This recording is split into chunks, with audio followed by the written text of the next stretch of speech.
nosotros nos agarramos una liga, por ejemplo, y nos apretamos el dedo, agarramos y la apretamos con fuerza nuestro dedo, y que no circule, unos 5 minutos probablemente ustedes van a sentir lo que es la isquemia, ¿no? Y la isquemia, generalmente, en los tejidos empiezan a producir por la hipoxia y por la respiración anaerobia de las células, empieza a producir ciertas toxicidades que presenta dolor la persona, ¿no? Entonces, va a haber un dolor. Y este es uno de los principales signos que va a aparecer en estos pacientes. Dolor, ¿no? El dolor isquémico es un dolor muy caracterizado. Ustedes aquí pueden observar en esta tomografía, ¿no? Y en estos estudios que se pueden observar acá, esta arteriografía. Si nosotros pensamos en isquemia, ¿no? Tenemos que pensar en cuál es la irrigación de las vísceras del tubo digestivo.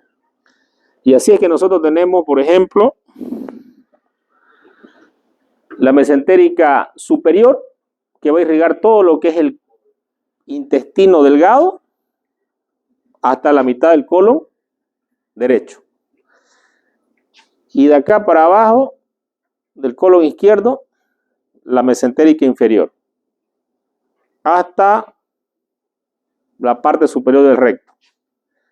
Entonces, si yo tengo una isquemia de la mesentérica superior, ¿cuál va a ser? ¿Qué voy a ver yo en el paciente, digamos, al momento que yo haga la exploración? Yo voy a observar una necrosis. Bueno, va a depender del tiempo donde yo entre a quirófano, ¿no? Generalmente cuando el tiempo es más de 6 horas, nosotros ya vamos a encontrar necrosis, ¿no es cierto? Lo ideal es encontrarlo antes, y eso es a veces muy difícil. Pero ¿qué puede causar que el paciente presente una obstrucción de la mesentérica superior o mesentérica inferior, que son ramas directas que vienen de la aorta? Nosotros tenemos un estudio, ¿no? Que es la tomografía axial. Por ejemplo, aquí podemos ver la tomografía axial, y aquí ustedes pueden ver la aorta, y aquí pueden ver ustedes la mesentérica superior, ¿no? Este es un estudio contrastado, ustedes pueden ver claramente cómo se ven los vasos, ¿no? Este es un corte axial, este es un corte coronal, donde podemos observar que el flujo de la arteria viene y hay un stop, o sea, no pasa. Prácticamente con los estudios que tenemos hoy en día, muy pocos pacientes no llegaríamos a un diagnóstico, digamos, ¿no? Sin embargo, aquí lo importante es pedirlo en el tiempo adecuado. Nos toca hablar ahora de vascular. Este es un intestino completamente necrosado, ¿no? Y un algoritmo. Este algoritmo es sacado de un libro, ¿no? Es importante cómo nosotros vamos a manejar un paciente. Algoritmo diagnóstico clínico para el abdomen agudo. Se excluyen causas de abdomen agudo ginecológico. Siempre el primer síntoma va a ser el dolor abdominal intenso, de aparición brusca. ¿Qué quiere decir esto? Que de pronto la gente está bien, de pronto el dolor, ¿no? Un dolor intenso. ¿Este dolor es de forma brusca? Sí. Pensamos, ¿el dolor es continuo? ¿No? Constante. Entonces, cuando es constante, generalmente nosotros vamos a asociar a una causa inflamatoria, ¿no es cierto? Como la colecistitis aguda, por ejemplo, ¿no? Que el dolor persiste, el paciente siente como una piedra, el dolor es constante. La apendicitis aguda igual, el paciente siente como una piedra que tenga aquí abajo y el dolor es constante. Entonces, el dolor continuo, generalmente asociado a fiebre, vamos a pensar en una patología inflamatoria. ¿Qué otra causa puede ser el dolor? El dolor isquémico, ¿no? El dolor isquémico. El dolor isquémico puede ser por causa de una hernia que se está estrangulando y que también puede ser causa de un dolor muy intenso en el paciente. Inclusive puede tener varios tipos de abdómenes agudos, ¿no? Al comienzo probablemente un abdomen agudo isquémico y luego cuando se perfore va a ser un perforativo, ¿no? Inclusive va a dar una peritonitis, ¿no? Entonces tenemos nosotros las hernias, ¿no es cierto? En esto es importante saber si una hernia es una hernia, el tumor, o si es o no es, ¿no? Si es, saber si es estrangulado o no. Y si no es, ¿qué significa? Puede ser un volvulo. Si tiene poca distensión, un mal estado general y hay un silencio abdominal, ¿no? El silencio me decía que yo pongo el estetoscopio en el paciente, ¿no? Y yo no escucho ruidos hidroaéreos. Los ruidos son ausentes. Entonces significa que hay un silencio abdominal. Y siempre que yo escucho ruidos hidroaéreos ausentes, pues yo tengo que sospechar que probablemente yo tenga un peristaltismo ausente, y esto debe ser alguna causa, ¿no? Tiene que haber una causa que produzca esta lesión. Entonces pensamos en el infarto mesentérico.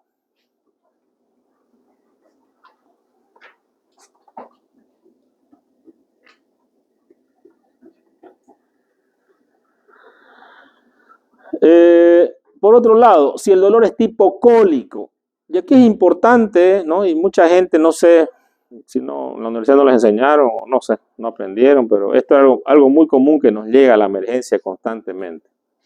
Cuando yo tengo un dolor cólico, el dolor cólico es algo que va y viene. Va y viene. No, es un dolor que, o sea, por la torsión, imagínense que ustedes sienten un retorcijón, dice, ¿no? Cuando ustedes tienen un dolor cólico, si van a dar algún tratamiento, el tratamiento sería un antiespasmódico, ¿no? Entonces, ¿por qué es el dolor cólico? Porque la víscera se distiende y disminuye. Por ejemplo, tenemos en el cálculo renal, ¿no? Los cálculos ureterales, dolores cólicos. Cuando el paciente tiene una obstrucción y está empezando, el paciente siente dolor, me disminuye, doctor, ahora, pero otra vez le viene, ¿no? Entonces, yo sospecho de un dolor tipo cólico. Tengo que pensar en un ilio mecánico. ¿Qué es un ilio? Que es diferente ilion, ¿no es cierto? Ilio significa parálisis, ¿correcto? Parálisis mecánica, ¿no? Pienso probablemente una hernia, que puede ser inclusive una hernia interna que tenga el paciente, que no es infrecuente, es muy frecuente más bien. Si es una hernia atascada, significa que la hernia no vuelve a su lugar y el paciente no va a mejorar. Este cuadro está asociado a vómitos, y si yo les digo que está asociado a vómitos, ustedes piensan en un abdomen agudo, obstructivo, ¿no? Y es importante saber las características del vómito, porque ya me puede indicar inclusive a qué altura está la obstrucción. Si yo tengo vómitos que son biliosos, probablemente la altura sea el intestino delgado, alto, ¿no? Estoy hablando de Juno o el ángulo de Treitz. Pero si yo tengo vómitos ya verdosos, ¿no? Ya un poco más abajo del Juno, y si el paciente tiene vómitos ya fecaloideos, que son color café, inclusive mal olor, ¿no? Probablemente estamos hablando de una obstrucción del ilio, ¿no? O inclusive del colon. Entonces es importante tener en cuenta de qué características tienen los vómitos, ¿no? Porque así nos va a indicar más o menos de qué parte del intestino estamos hablando. ¿Es intestino delgado o es colon?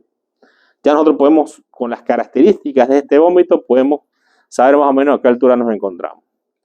Si los vómitos son ausentes, ¿no? Hay que observar si no hay una oclusión del colon distal o del recto, ¿no? ¿Qué significa esto? Que probablemente la obstrucción sea baja, pero el paciente no vuelve porque tiene una buena válvula iliocecal, ¿no es cierto?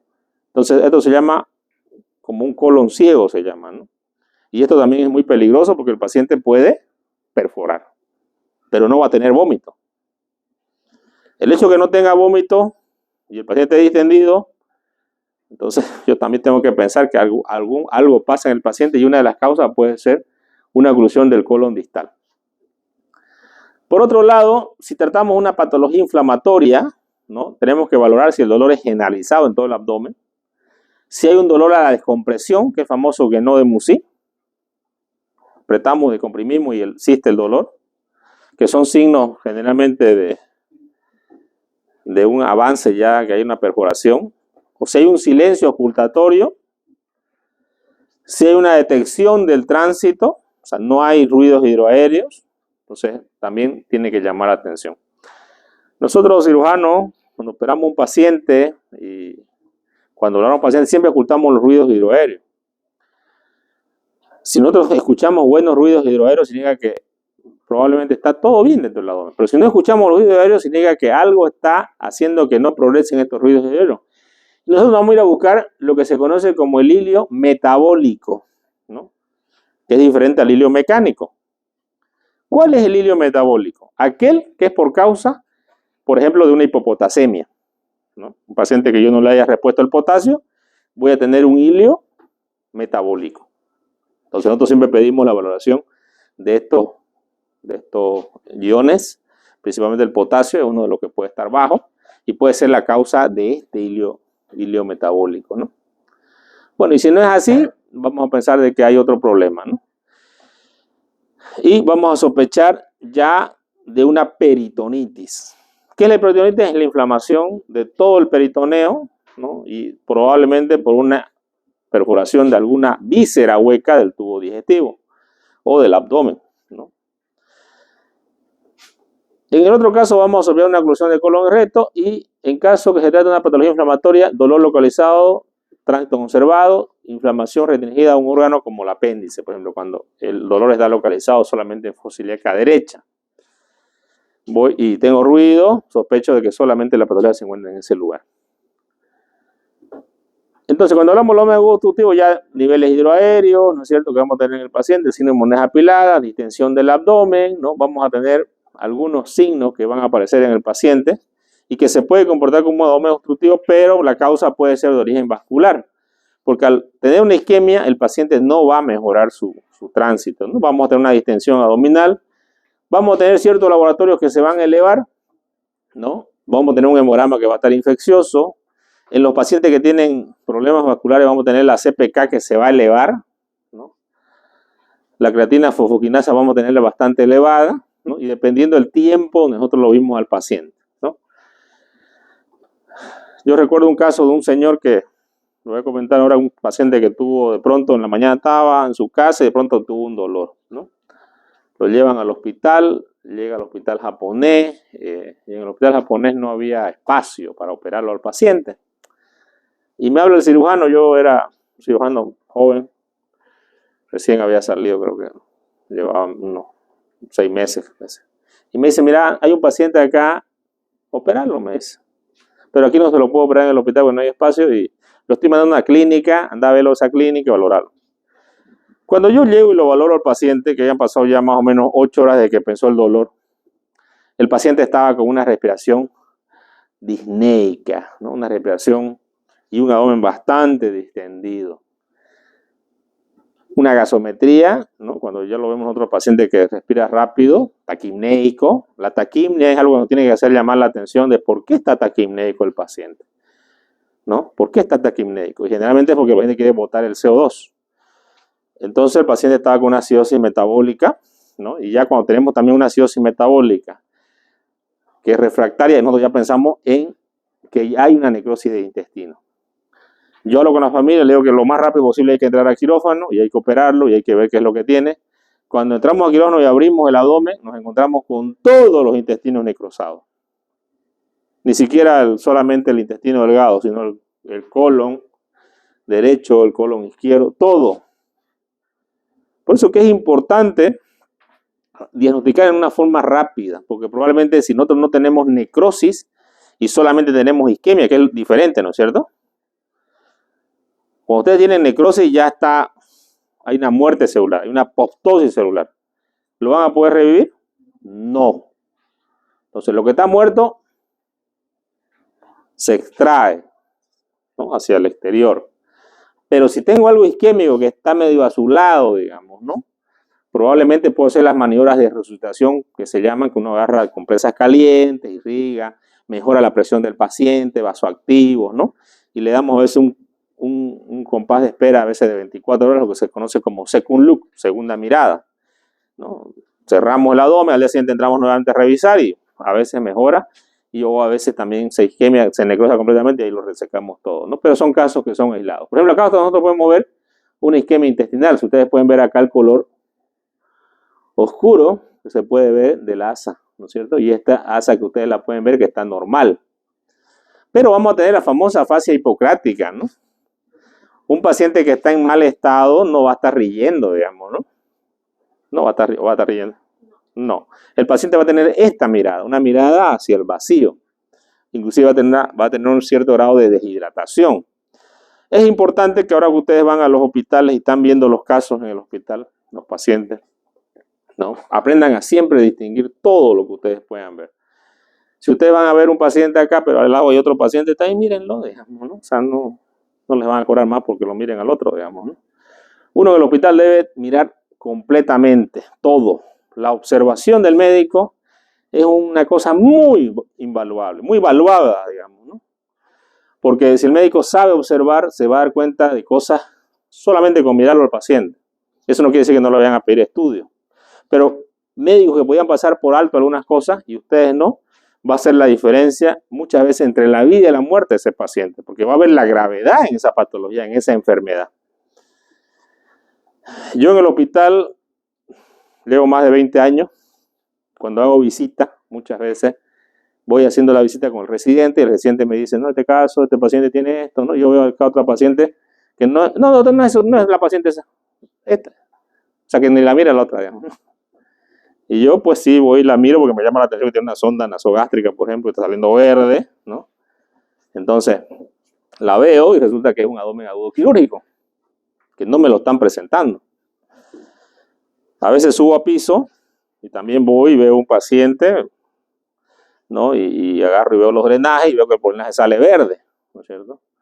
En esos dos casos estoy haciendo un diagnóstico de un abdomen agudo quirúrgico y que no puede esperar tiempo, ¿no? En el primer caso, que está obstruida la paciente y que el residente no me la está presentando porque no se dio cuenta, ¿no? No sé por qué. Algunas veces no se dan cuenta los residentes porque no saben observar y saben evaluar más allá de sus narices, digamos. Están muy sesgados, digamos. Entonces es importante tener una evaluación completa de todo, ¿ya? Y para esto tenemos nosotros que siempre estar observando, ¿no? El panorama general de la exposición. Una isquemia tendral aguda, también hay las isquemias crónicas y también en estos vamos a tener casos clínicos, ¿no es cierto? Tenemos la embolia, que tenemos la trombosis venosa y tenemos la isquemia no oclusiva, ¿no es cierto? Esta isquemia no oclusiva no agarra un tronco arterial, sino que va a agarrar pequeños vasos. A esto se conoce como las famosas vasculitis, que también van a nivel distal, van a producir isquemia. ¿Pero qué es la vasculitis? Una inflamación de los vasos terminales que van a llegar. ¿Y también puede producir necrosis? Sí, señor. También puede producir necrosis. Generalmente nosotros vamos a tener trombosis, que es lo que se forma dentro del vaso, ¿no? Y va creciendo, que son los famosos ateromas, que en una tomografía también lo vamos a ver. Aquí podemos observar la incidencia aproximada de las diferentes formas clínicas de la isquemia tendral en las siguientes, ¿no? Tenemos la isquemia mesentérica de origen arterial, ¿no? 40-60%, la no oclusiva 25%, la trombosis venosa mesentérica el 10%,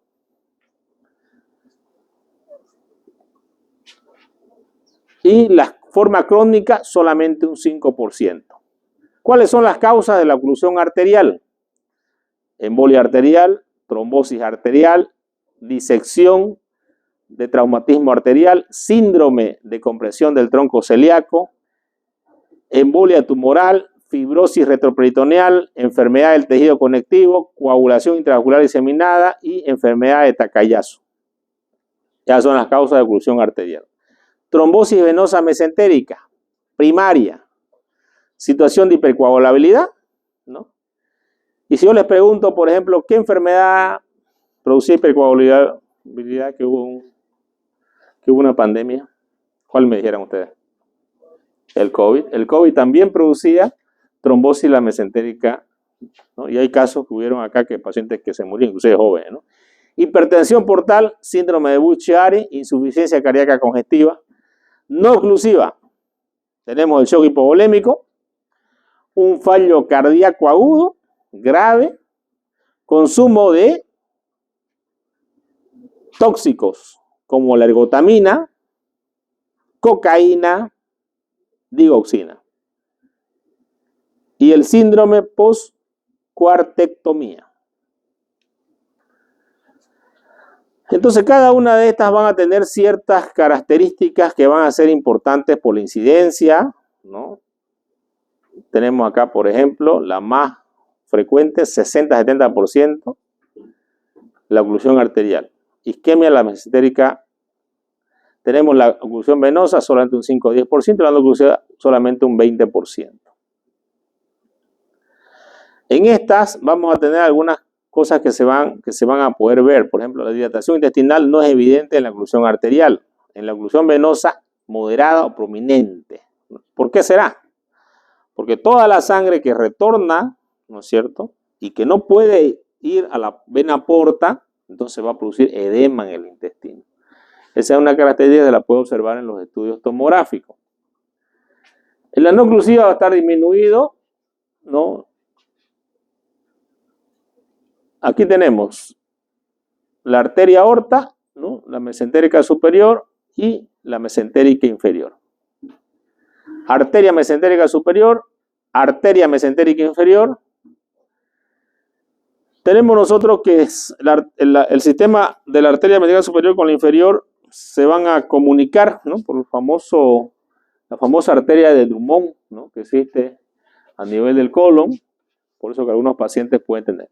Pero tenemos algunas otras áreas que son importantes que las mencionemos, áreas como el punto de Sudeck, que es un punto que se encuentra en el colon sigmoide, entre el recto y el sigmoides, y este punto es un punto importante porque es un punto isquémico, ¿no? O sea, no hay mucha irrigación en este lugar. ¿Y por qué es importante? Porque nosotros hacemos anastomosis del colon y justamente en este lugar podemos no hacer si hacemos una anastomosis, aunque la hagamos bien la anastomosis, como es un punto isquémico, podemos tener problemas de dehiscencia de sutura. Cuando hablamos de la isquemia intestinal y de la trombosis arterial, es la formación de un trombo dentro del vaso arterial. Y cuando hablamos de embolismo arterial, es un émbolo que viene de un paciente que tiene una arritmia cardíaca, una fibrilación, ¿no?, y ese émbolo viaja desde el corazón por todo el torrente sanguíneo y va y se enclava, ¿no?, en un vaso, y lamentablemente en este caso puede agarrar la mesentérica superior o la mesentérica inferior. Y tenemos la trombosis venosa, que ya explicamos que es por hipercoagulabilidad que puede existir, ¿no? Aquí tenemos, ¿no?, un dibujo para que ustedes solamente entiendan, ¿no? Aquí está la mesentérica inferior, ¿no?, que sale directamente de la aorta, da la cólica izquierda, ¿no?, superior, media, inferior, hasta el ramo superior que va a dar la rectal, la hemorroidal superior, ¿no? La hemorroidal media inferior va a ser rama de la pudenda. Aquí tenemos la mesentérica superior, que está irrigando todo lo que es el intestino delgado, ¿no?, los 8 metros delgado, y el colon derecho. Bueno, aquí tenemos lo mismo que ya hablamos hace un momento. Aquí la formación, ¿no?, cómo se forma el trombo arterial, que es el que se forma en la pared. Esto es la famosa enfermedad del ateromatosis, que se llama, y que eso sí indica la vejez de una persona o no, ¿no es cierto? Porque a mayor depósito de calcio en las arterias, estos vasos se van a ir ocluyendo. Aquí estamos hablando de la mesentérica, pero también puede ocurrir en el corazón, ¿no es cierto? De hecho, la causa de muchos infartos cardíacos es debida a que esta ateromatosis progresa hasta que ocluye el vaso completamente. Cuando hablamos de la embolia arterial, ya dijimos, es un émbolo que viaja desde el corazón hacia esto. Bueno, a nosotros nos interesa saber si la clínica es difícil de identificar en estos pacientes, porque estos pacientes se van a comportar como un paciente con un dolor sordo, ¿no? Yo lo voy a valorar y me parece que no es, ¿no? Yo tengo que valorar radiografía simple de abdomen, que me puede dar algunos signos, ¿no? Inclusive me puede dar signos de distensión de asa intestinal, me puede dar signos de, si ya está muy avanzado, ya hay perforación, vamos a tener aire subdiafragmático.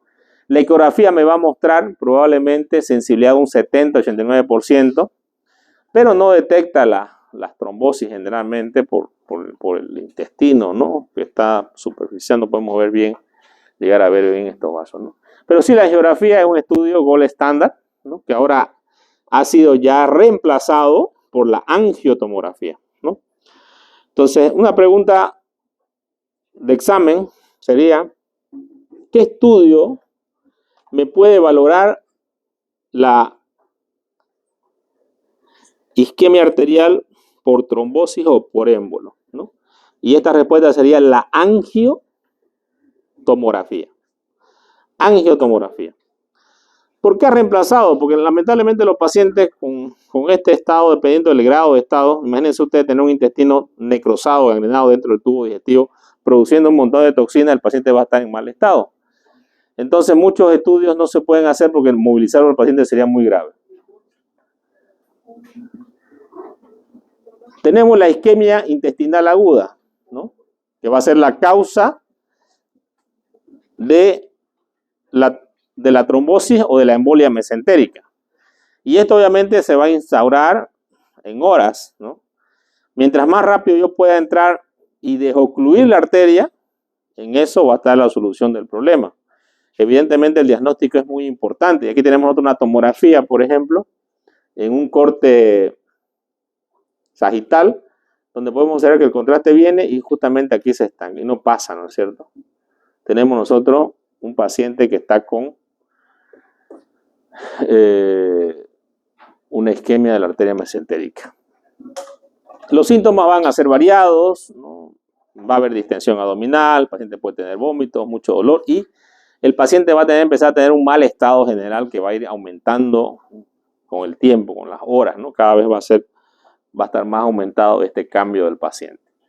La evaluación del abdomen es importante, pueden aparecer náuseas, vómitos, inclusive heces con sangre, ¿no? Y hipomotilidad gástrica y mal estado general del paciente, ¿no? Y esto se va a ver la toxemia debido a la necrosis que el paciente presenta. Tenemos algunos estudios auxiliares que nosotros vamos a pedir, como el hemograma, que va a mostrar una leucocitosis. Vamos a tener una desgrasa láctica, que van a estar elevadas, ¿no? La amilasa sérica va a estar elevada. Los estudios de imagen tenemos la radiografía que puede mostrar aire extraperitoneal. Ya este es un estadio avanzado donde ya se perforó el intestino. En la tomografía vamos a ver engrosamiento probablemente de las asas intestinales. Y en una etapa avanzada vamos a ver signos de la neumatosis intestinal, que es el aire que hay en la pared del intestino. Y también podemos ver la angiografía mesentérica o, como dijimos ahora, la tomografía con reconstrucción vascular, ¿no es cierto? Entonces nosotros vamos a ver asas así, pero podemos tener diagnósticos diferenciales. Y justamente no pensamos muchas veces en la patología isquémica, sino que pensamos en los diagnósticos, porque eso es más frecuente que nos llegue a la emergencia. Por ejemplo, una úlcera gástrica, ¿no es cierto? O en una pancreatitis, inclusive vamos a tener la amilasa elevada. Pero la pancreatitis tendría que tener más de 5 veces un cáncer de páncreas. También podría ser un diagnóstico diferencial porque también es una patología que tiene inflamación y también bota toxinas hacia el torrente sanguíneo. Diverticulitis, que es la inflamación del colon. ¿Y cómo yo puedo descartar todos estos diagnósticos diferenciales? ¿Qué estudio me abriría la mente y me diría no es pancreatitis, no es úlcera perforada, no es cáncer de páncreas, no es porción intestinal, no es diverticulitis, ¿no? El estudio que me puede es la tomografía. ¿Ya? La tomografía. Porque en la tomografía yo voy a poder valorar, aquí ustedes pueden ver, por ejemplo, en esta, asas intestinales bastante dilatadas, distendidas, ¿no? Un abdomen bastante distendido, ¿no? Tengo aquí signos de monedas apiladas, ¿no? Pero un abdomen así que se ve bastante distendido, ¿no? Lo que no tiene que, en estos casos, lo que el médico debe sospechar y debe valorar al paciente y revalorar, y si ve que el paciente anda mal, ¿no? Obviamente empezar a hacer más estudios y lo que no hay que retardar es la laparotomía. ¿Ya? ¿Por qué es importante la laparotomía? Porque mientras más rápido el médico ingrese a hacer la laparotomía, probablemente tenga solución la obstrucción que tiene el paciente que lo está causando, ¿no? Y no nos olvidemos que el paciente va a estar séptico, ¿no? ¿Por qué va a estar séptico? Porque tiene un intestino que está isquemiando y está necrosándose completamente. Entonces, ¿cuál es nuestro fin como médico y nuestro objetivo cuando valoramos un paciente? Y que no tiene que suceder, digamos, lo contrario, ¿no? Muchas veces nosotros decimos, lo están incubando al paciente, ¿no? O sea, si el médico da la voz de alerta más temprano, el paciente va a entrar y va a estar directamente relacionado con la sobrevida del paciente, ¿no es cierto? Si este paciente está con el abdomen isquémico y usted entra a las 3 horas, 4 horas, probablemente inclusive pueda llamar a un vascular y pueda desocluir el émbolo que está ocurriendo la mesentérica y el intestino se rehabilite. Si usted entra a las 4 horas, de repente hay solamente isquemia y usted puede rehabilitar los intestinos, y puede ser que pero si usted entra después de las 6 horas, donde ya hay necrosis, ya uno va a entrar a resecar el intestino que está muerto, pero evidentemente el paciente va a estar mucho más grave. Entonces, va a ser muy importante no retardar la laparotomía exploradora, porque directamente va a estar relacionado por la mortalidad, ¿no? Aquí tenemos un 60 al 99% cuando el manejo es a las 10 horas. Y obviamente el manejo, mientras más tiempo, peor todavía, ¿no es cierto? ¿Qué es lo que se hace si es que entramos en un tiempo donde solamente tenemos isquemia, no tenemos necrosis? El cirujano vascular inserta una Fogarty, ¿no? Que es una sonda pequeña que va a entrar por el vaso y se infla un balón. Aquí pueden ver ustedes el balón, que lo va a atravesar. Aquí está el émbolo, ¿no? Lo va a atravesar el émbolo, hace un corte en la arteria mesentérica superior, mete esta sonda y va a traccionar el émbolo que estaba aquí. Fíjense ustedes, está bajando, ¿no? Y lo va a sacar por la arteria. Una vez que lo saque, nuevamente se va a irrigar el intestino que esté sufriendo, en este caso, dependiendo si es la mesentérica superior o es la mesentérica inferior. Pero esto lo va a hacer, evidentemente, cuando tenga intestino viable. Si hay un intestino necrosado, gangrenado, pues no tiene sentido, ¿no es cierto? ¿O tiene sentido? No, digamos, ¿no? No tiene sentido. Porque se pierde tiempo en la cirugía y lo que hay que hacer es una resección intestinal. La isquemia aguda o la trombosis venosa, ¿no? Que también es otra patología que puede ocurrir, disminución del flujo sanguíneo por la afectación y bloqueo de la vena mesentérica superior. Para esto nosotros es importante, y creo que fue una de las preguntas que le hice, ¿no? Nosotros tenemos la vena porta. La vena porta, ¿qué confluyentes agarra? Dos confluyentes. La mesentérica superior y la vena esplénica. Y la mesentérica inferior, doctor, la mesentérica inferior va y drena a la esplénica. Entonces, ¿quién forma la vena esplénica? La mesentérica superior y la porta. ¿Quién forma la porta? La mesentérica inferior y la esplénica. Superior. La inferior, fíjense ustedes acá otra vez en el dibujo, esta es la porta, esta es la vena mesentérica superior y esta es la mesentérica inferior. ¿Quién forma la porta? La esplénica, ¿no? Y la mesentérica superior. Ahora, la mesentérica inferior, ¿qué es lo que hace? Va y drena directamente a la vena esplénica, ¿no? Esta es la esplénica. ¿Ya? Acá tenemos un trombo que se puede observar, ¿no? En el vaso arterial, fíjense ustedes, en una angiotomografía computarizada, ¿no? Se puede usar la isquemia generada por un trombo venoso de varias ramas, ¿no? Que está formado en la vena. Y obviamente también ustedes pueden ver acá los intestinos que están dilatados. ¿Por qué se dilatan los intestinos? Al estar, no puede allí el retorno venoso adecuado, pues estos van a subir edema, inflamación. La isquemia intestinal aguda por trombosis venosa tenemos un 50% por embolia arterial mesentérica superior, isquemia mesentérica no oclusiva y trombosis arterial mesentérica superior y trombosis de la vena mesentérica superior 10%. Y 5% vena mesentérica focal. La trombosis venosa, ¿no? Que puede ocurrir también en los pacientes, causando isquemia intestinal aguda, ¿no? Generalmente se va a deber a estados de hipercoagulabilidad, traumatismos, estados inflamatorios o déficit de antitrombina 3 o déficit de proteína S y C. Entonces, ¿qué es lo que sucede? Por lo que la sangre está muy hipercoagulable, se puede formar un trombo dentro del mismo vaso y esto ocluir y obviamente llevar a lo más grave, si queremos nosotros, de esta enfermedad vascular, que es llevar a la isquemia intestinal y a la necrosis del intestino, ¿no? Y nosotros vamos a ver intestinos más o menos así. Entonces, ¿qué es lo que va a progresar? Va a haber un daño del endotelio, una lesión de las enzimas, ¿no? Va a haber una translocación bacteriana dentro del intestino. Estas bacterias van a empezar a proliferar y cuando hablamos de translocación hablamos que van a pasar las paredes del intestino, ¿no? Y van a contaminar ya el peritoneo. Las toxinas de las bacterias van a producir el shock tóxico. El paciente va a tener una acidosis, un choque, una franca sepsis, ¿no? Ya sabemos los signos de sepsis. Taquicardia, taquimnia, ¿no? El paciente va a estar en mal estado y después de esto va a progresar una falla orgánica.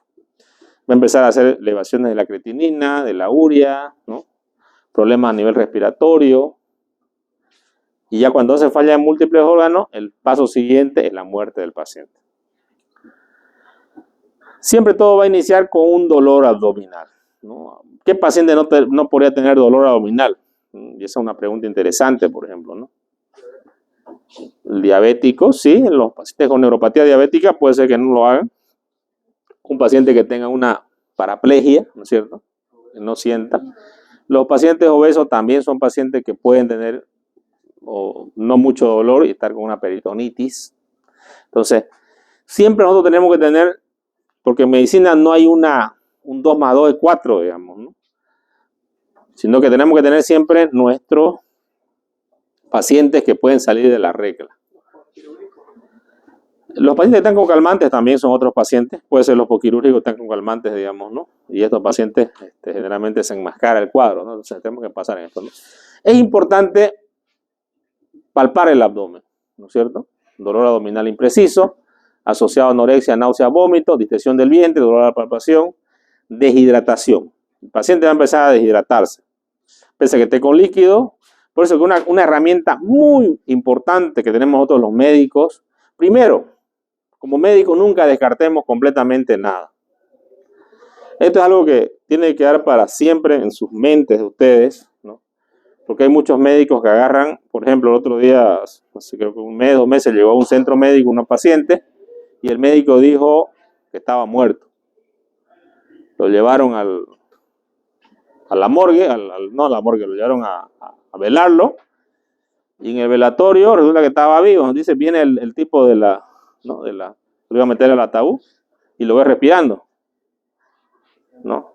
Pero si tenía un certificado hoy todo el paciente. El paciente fue a las 3 de la mañana, no sé si la doctora que estaba ahí estaba durmiendo, no era una doctora, era mujer.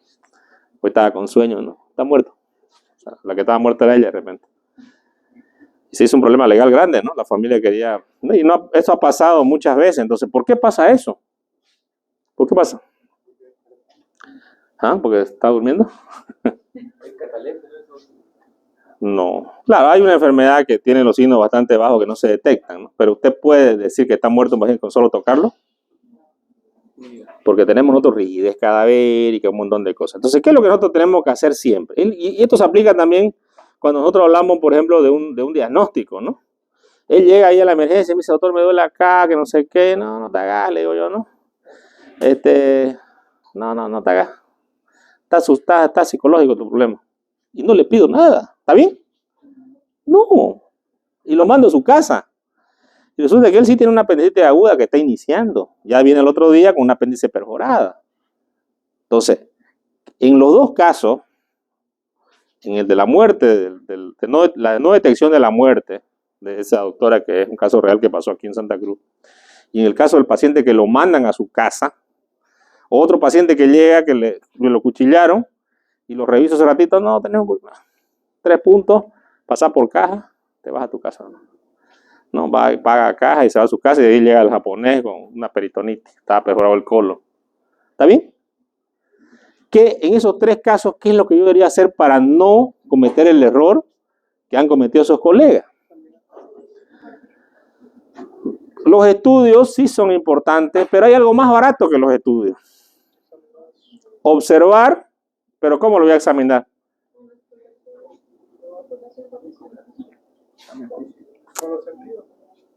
La observación tiene que ser dejándolo al paciente en observación.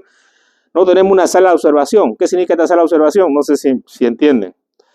Llega el paciente, llegó él con su apendicitis y yo no, en vez de hacer, yo lo dejo, le hago su laboratorio y lo dejo internado aquí 6 horas. Entonces yo lo estoy reevaluando constantemente. A eso se conoce como sala de observación. El paciente que llegó muerto. El paciente que llegó muerto, a ver, póngamelo ahí. Lo oculto, le hago un electro, monitor y lo dejo ahí, ¿no? Hasta que se quede duro, bien duro, ¿no?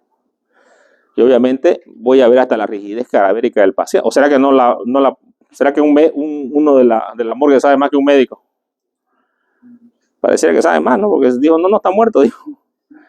Lo llevaron a otro lado y no estaba muerto, pues. Entonces, La observación de los pacientes en el tiempo es lo que me va a dar el dato, ¿no? El paciente que llegó acuchillado, ¿no? Y que el médico agarra y le hace 2 o 3 puntos y no le duele y lo manda a su casa y después está perforado, observarlo 6 a 12 horas, internado. O decirle, mire, le voy a suturar, bueno, ni debería suturar la herida, la verdad. Tengo que dejarlo en observación. Si es un paciente con un síndrome de fosa ilíaca derecha, si es un paciente con un cólico, siempre nosotros vamos a dejar en observación a los pacientes. Porque en la evolución del tiempo, si el paciente tiene una patología, esa se va a manifestar más, digamos. Si en el caso de la apendicitis aguda, se va a localizar. En el caso de este paciente, el médico lo está reevaluando, que no solamente lo evalúa clínicamente, sino que con estudios de imagen, también lo evalúa con exámenes de laboratorio. Va a ver que esos exámenes van a ir cambiando y el paciente también va a cambiar, hasta su cara va a cambiar del paciente, ¿no? Entonces, la observación del paciente en el tiempo es la que me va a dar los datos de fidelidad y de que yo no cometa errores como médico. Entonces, ¿qué es lo peor que ustedes pueden hacer siempre? Agarrar y decir, no tiene nada. Nunca. Yo no puedo descartar solamente por el hecho de hacer un examen físico a un paciente. Tengo que observarlo en el tiempo, tengo que evaluarlo con estudios, tengo que evaluarlo con imágenes, ¿no? Y esa es la verdadera evaluación del médico, ¿ya? Porque nosotros no podemos comer diagnósticos y esos diagnósticos pueden ser mortales para el paciente.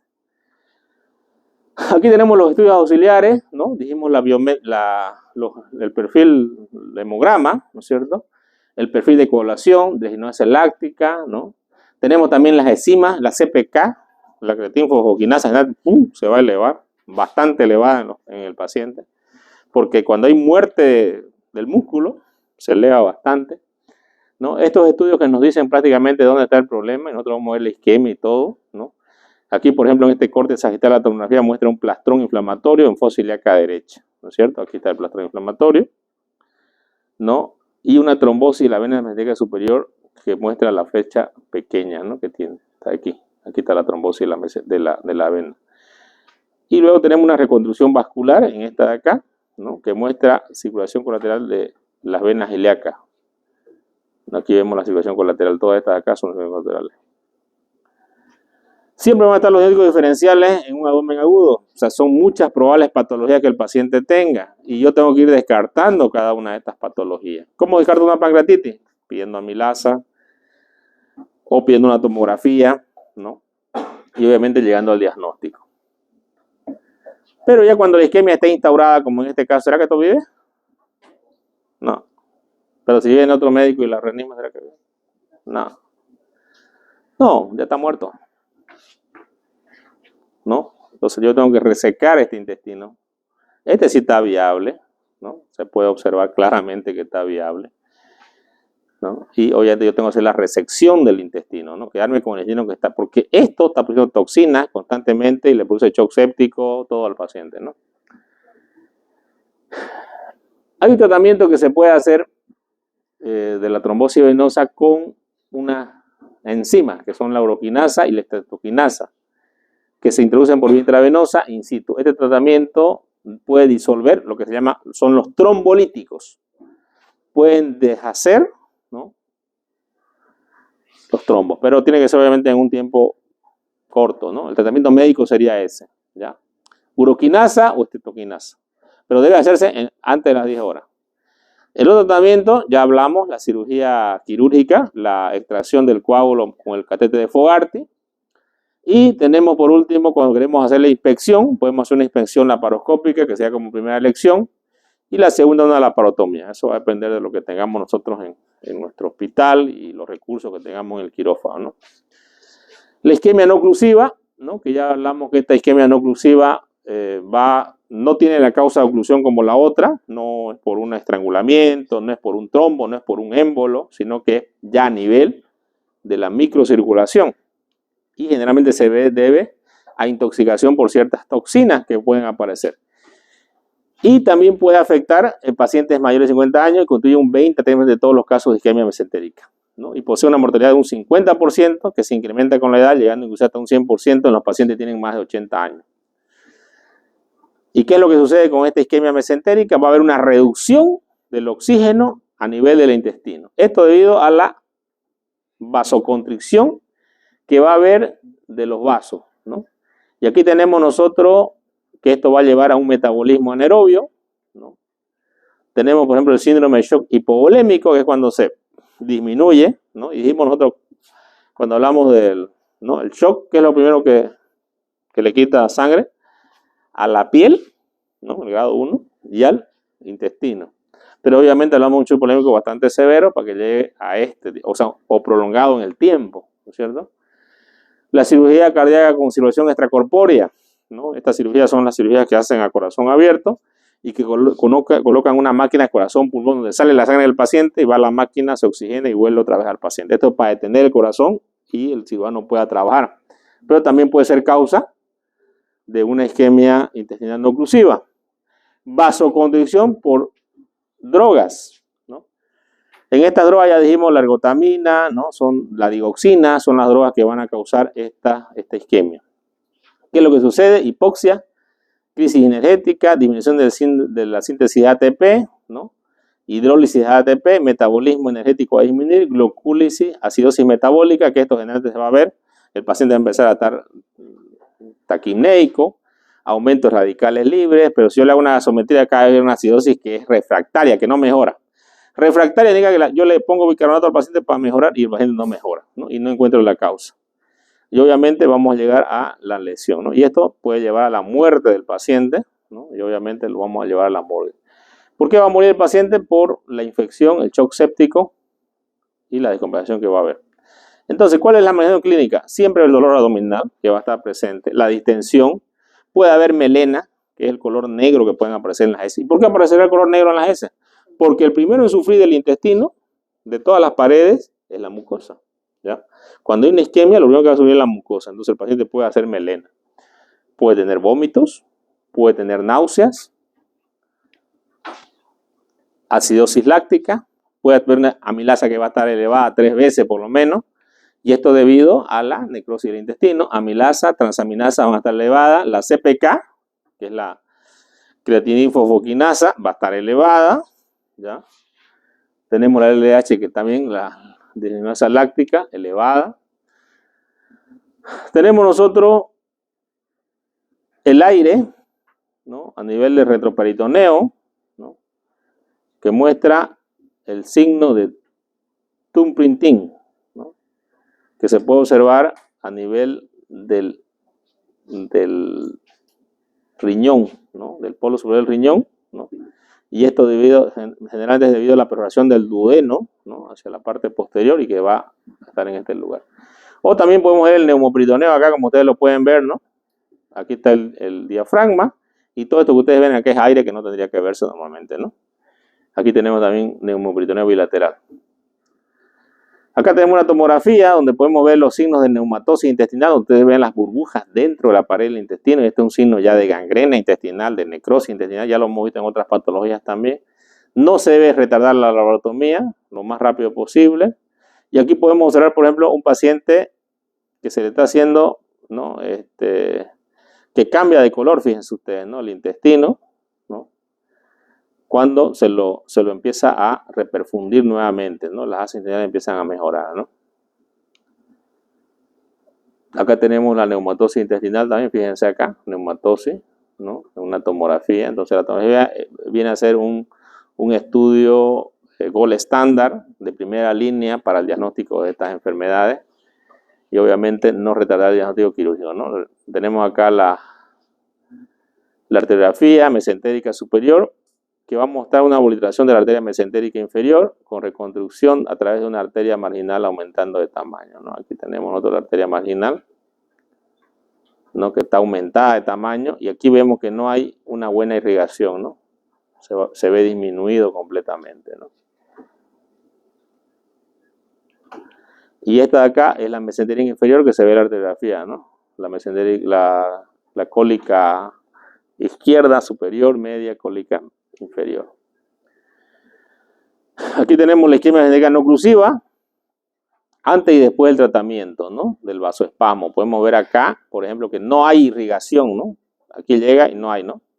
Sin embargo, acá vean cómo se ve ya la irrigación en el intestino, ¿no? ya se puede valorar completamente, ¿no? Y acá en esta, peor nada, digamos. Y aquí cuando va mejorando la ya se puede observar algo que irriga, ¿no? En este caso, a este paciente tenía un espasmo y le colocaron este medicamento acá, que se llama el Prostavacin, ¿no? Que es un antiespasmódico vascular, ¿no? Que se inyecta directamente en el vaso. Prostavacina. Entonces, ¿cuál es el tratamiento profiláctico? Bueno, dependiendo de la enfermedad que tenga el paciente, la hipotensión no es buena, el choque hipovolémico tampoco, la insuficiencia cardíaca, ¿no? Las drogas que el paciente tomaba por algún problema, por ejemplo, los ergotamínicos. ¿Cuándo tomamos ergotamínicos? Dolor, correcto. Los pacientes tienen migraña, los antimigrañosos, por ejemplo, muchos de los antimigrañosos tienen ergotamínicos, ¿no? También las mujeres embarazadas tomaban ergotamínicos para disminuir la presión, ¿no? Es un medicamento que se utiliza. Entonces puede haber este problema, ¿ya? Entonces tenemos que suspender, ver las drogas que están, ¿no? Tratamiento isquémico, la papaverina también es otro tratamiento que vasodilata, ¿no? Y antibióticos de amplio espectro para evitar la infección. Una vez hecha la laparotomía y bueno, ya si está la necrosis instaurada y no pudimos hacer tratamiento antes para poder reanimar la víscera, pues hay que hacer la resección, ¿no? No, esta es la isquemia intestinal crónica, que esto generalmente se da también en los pacientes, es menos común sí que las otras, ¿no? Y generalmente esto va a ocurrir en un tiempo muy prolongado, ¿no? Se da en pacientes ancianos que ya tienen una ateromatosis marcada en los vasos, ¿no? Mala irrigación, han sido fumadores crónicos y ya tienen una arteriosclerosis marcada, ¿no? Entonces, generalmente, quinta, sexta década de la vida, tienen una elevada consumo de cigarrillos, son mujeres generalmente ancianas donde presentan ateroesclerosis. ¿Qué significa esto? Que dentro de los vasos pequeños hay una ateroesclerosis, o sea, se ha formado un ateroma, ¿no? Puede ser también por trauma o también puede ser por enfermedades degenerativas. ¿Qué enfermedades degenerativas conocen ustedes? Correcto, la diabetes. El HIV no es degenerativo, ¿no? La diabetes sí es una enfermedad de las más comunes degenerativas. ¿Qué significa una enfermedad degenerativa? Una enfermedad que te envejece rápidamente, ¿no es cierto? Entonces, las enfermedades degenerativas, ¿cómo se valoran? Porque producen arteriosclerosis en los pacientes. Normalmente nosotros vamos a tener arteriosclerosis durante los 90, ¿no? Años. Una persona normal, pero una persona que es diabética lo va a tener mucho más antes, ¿no? Porque los niveles elevados de glicemia en la sangre van a hacer que esto aparezca y obviamente van a tener estos problemas, ¿no? Va a haber un dolor, un vómito. Puede haber un soplo abdominal, dolor postprandial 2 a 3 horas después de la alimentación, adelgazamiento, diarrea.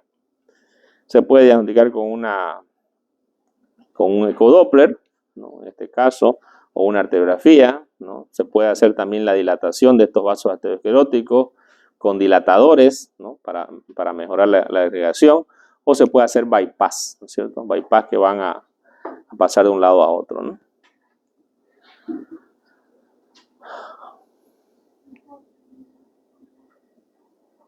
Bueno, este es un algoritmo que es sacado del manual de la AEC, ¿no? El manual de la Asociación Española de Cirujanos.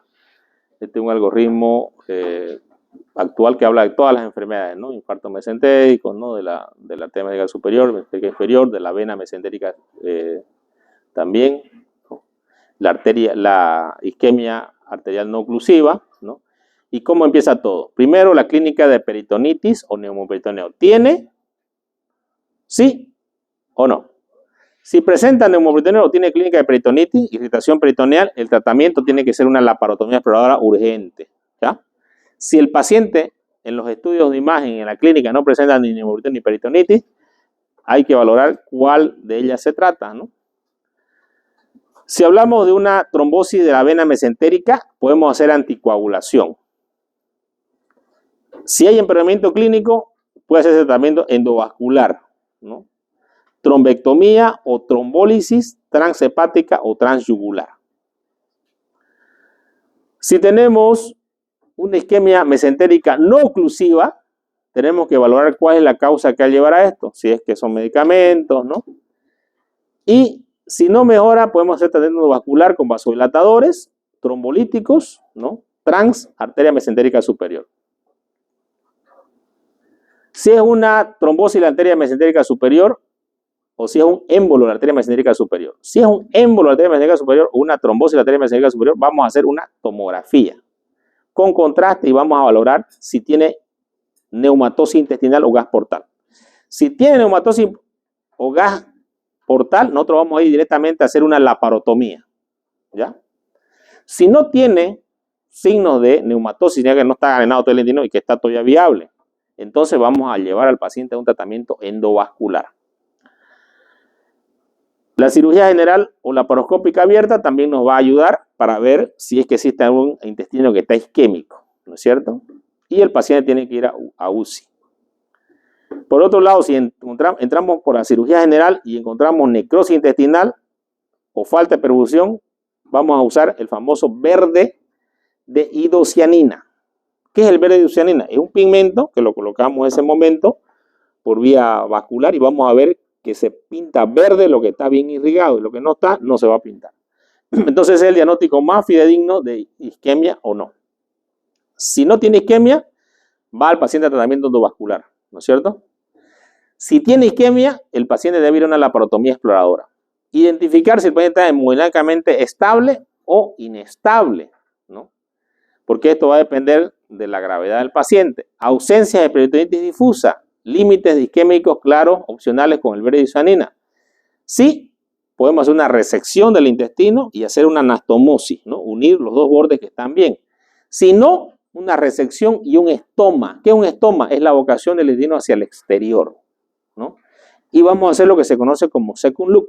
¿Qué es el second look? La segunda mirada. Vamos a reoperar nuevamente al paciente para valorarlo después de 24 horas y valorar si el paciente tiene más intestino para resecar. Y vamos a hacer lo que se llama cirugía de control de daño, conocida como Damas Control.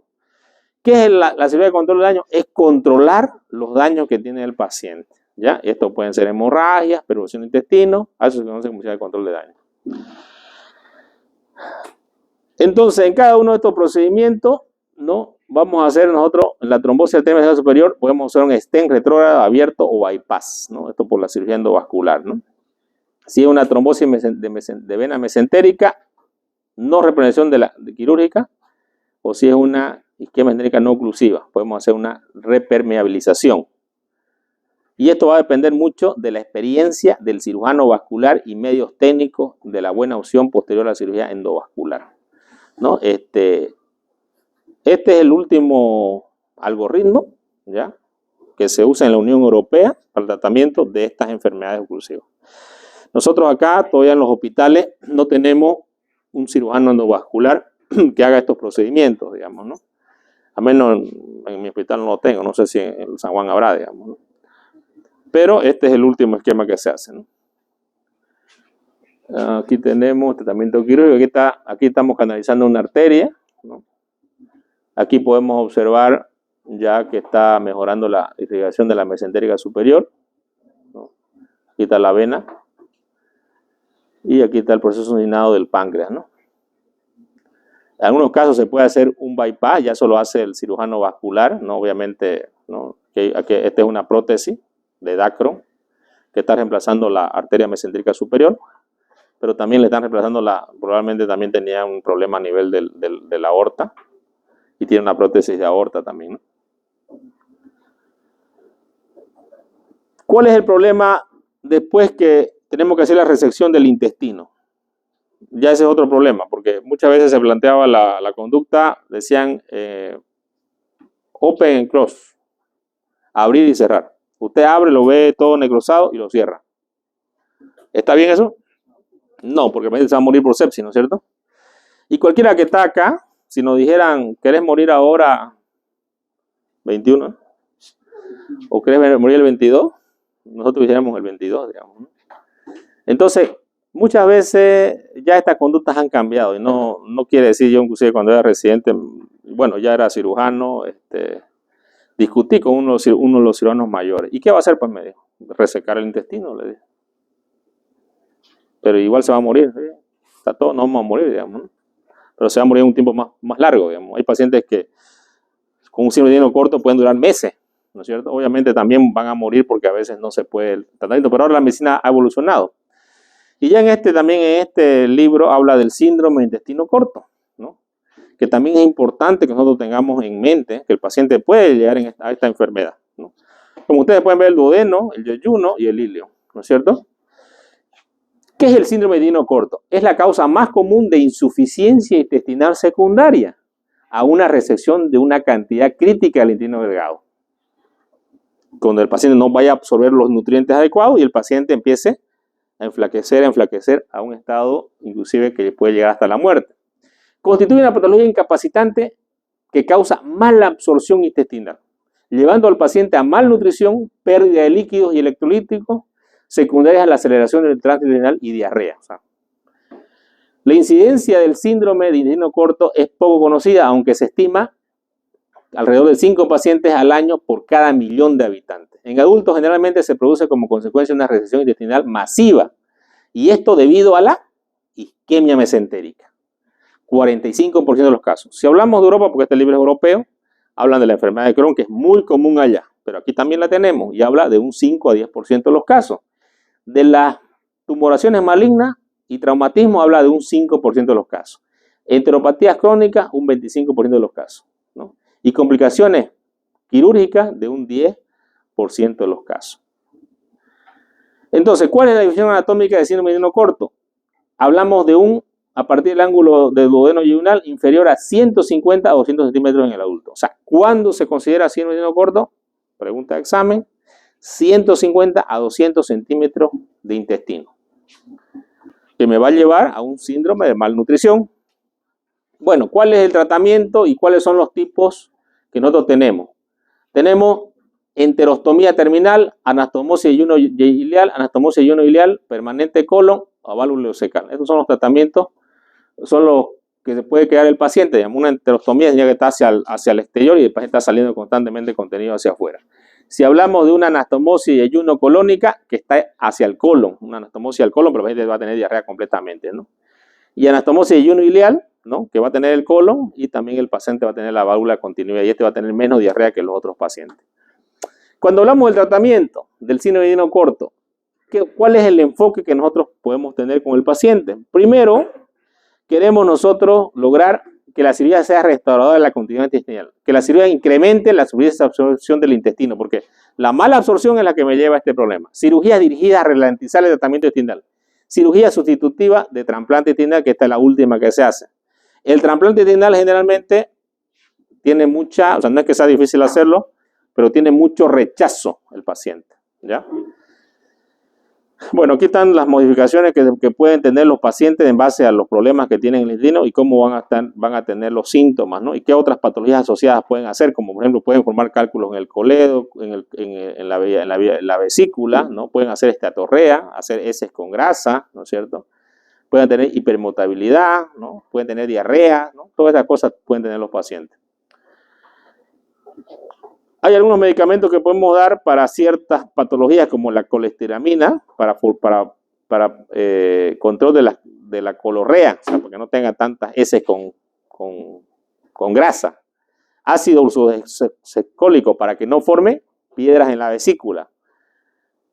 Carbonato de calcio para disminuir también las heces con grasa. También se da antibiótico en los pacientes para evitar la colonización de bacterias que no son buenas en el colon y pueden dar otros problemas, ¿no? Electrótide, que disminuye la secreción intestinal y puede disminuir la diarrea en el paciente, ¿no? Todos estos medicamentos se pueden utilizar. Pero en caso de que ya el paciente llegue a un síndrome de intestino corto, aquí hay una paciente que tiene síndrome de intestino corto, le están colocando una alimentación parenteral domiciliaria, se llama esto. ¿Qué quiere decir esto? Que el paciente se va a su casa con su alimentación parenteral, ¿no? Ella se va a programar su alimentación, tiene un catéter que está por vía central mientras hace sus actividades. Y en un estudio se identificó que los pacientes con esta nutrición, y en un estudio de 2020, muchos pacientes llegan a vivir inclusive más de 13, inclusive 15 años hasta esperar su trasplante intestinal. Entonces, ¿yo le puedo quitar 5 años a una persona? ¿Un año? ¿Un mes? ¿Un día? ¿Como médico? No. La función del médico es investigar que sí se puede realizar esto, por ejemplo, ¿no? Y hay pacientes que viven. Yo no sé si el paciente no tiene recursos, muchos no tiene plata. no sabemos, digamos, ¿no? Hay unos que no tienen plata y están con su bolo por ahí, digamos, ¿no? Tienen su estadio. O sea, yo no le puedo quitar nunca al paciente la posibilidad de sobrevivir. Como médico básico, mi función siempre va a ser preservar la vida, y si yo puedo no preservarle la vida, pero por lo menos que viva un poco más de tiempo, tengo que darle esa opción. Pero jamás voy a mirar una cosa podrida dentro de la cavidad abdominal y no sacarla. Para mí eso siempre fue desde que yo era residente ilógico, pese a que mi jefe, digamos, tenían ese concepto, pero a eso lo decían su jefe también a ellos, pues, ¿no? Pero para mí era ilógico, porque no puedo dejar algo podrido, ¿no? Es como si yo vea a un paciente que está sangrando, lo vea que se sangre y se muera, digamos, es ilógico. Entonces hay cosas en la medicina que son básicas y cosas que son ilógicas, digamos, ¿no? El trasplante intestinal es la opción que tienen estos pacientes. Lamentablemente, hasta el día de hoy, el trasplante intestinal es uno de los trasplantes que no es difícil para la cirugía, pero sí que los pacientes hacen mucho rechazo al trasplante, porque el intestino no es solamente un órgano que absorbe nutrientes, sino que es también un neuroendocrino. Tenemos muchas hormonas que hay en el intestino delgado, que se producen y se forman. Inclusive hasta el día de hoy no se han estudiado completamente, y es un área que se está cada vez estudiando más, y muchas enfermedades están viendo el tubo digestivo. Y ahora cuando hablamos de los trasplantes también se está viendo que todavía hasta el día de hoy se tiene mucho por hacer de esta enfermedad, digamos, ¿no? Muy bien, jóvenes, van a disculpar, me pasé con 10 minutos. Nos vemos el martes.